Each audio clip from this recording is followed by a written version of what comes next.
Ada yang bisa jawab? Terus ada apa saja Pak yang berbeda dari daerah tempat tinggal kalian di masa dahulu dan masa kini? Ada yang bisa jawab? Mengapa kita harus menjaga peninggalan sejarah daerah tempat tinggal? Oke, mari kita bahas bareng-bareng ya. Ini cerita mengenai berbagai hal yang benar-benar terjadi di masa lalu disebut dengan sejarah.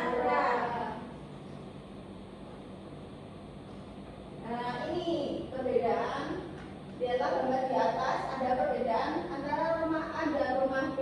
Kedua rumah di atas adalah gambaran antara rumah di zaman dahulu dengan di rumah di zaman sekarang. Ini ya perbedaannya. Kalau rumah dahulu kan sih kayak gitu ya. Terus rumah yang B itu rumah di zaman sekarang. Kemudian kerajaan di Nusantara.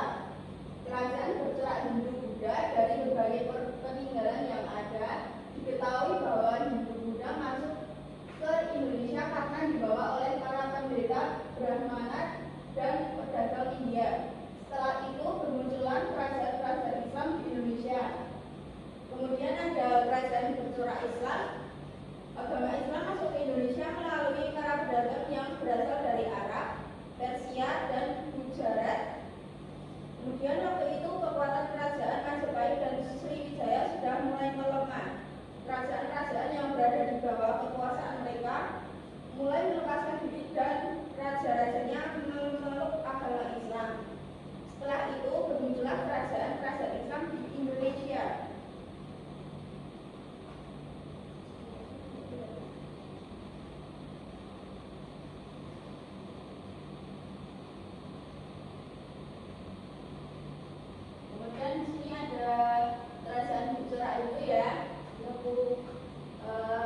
Terus ada kerajaan bercorak Buddha, ada peninggalan sejarahnya juga, ada nama rasanya. Nanti Ibu akan berikan LKPD untuk kalian kerjakan.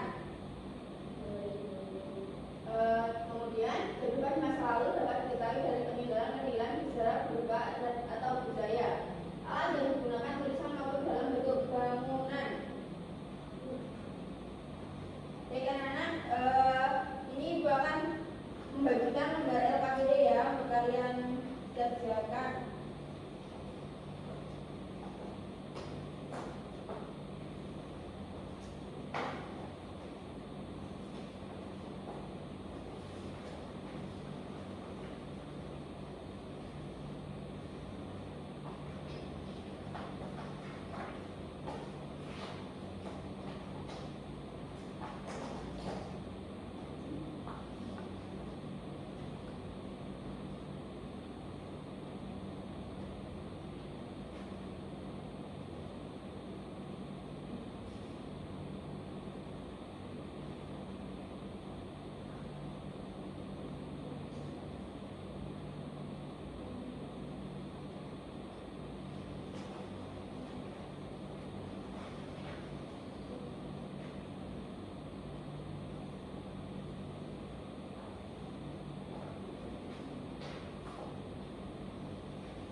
Presentasikan hasil kerja saya. Di sini menunjukkan gambar dengan pernyataan yang sesuai. Di sini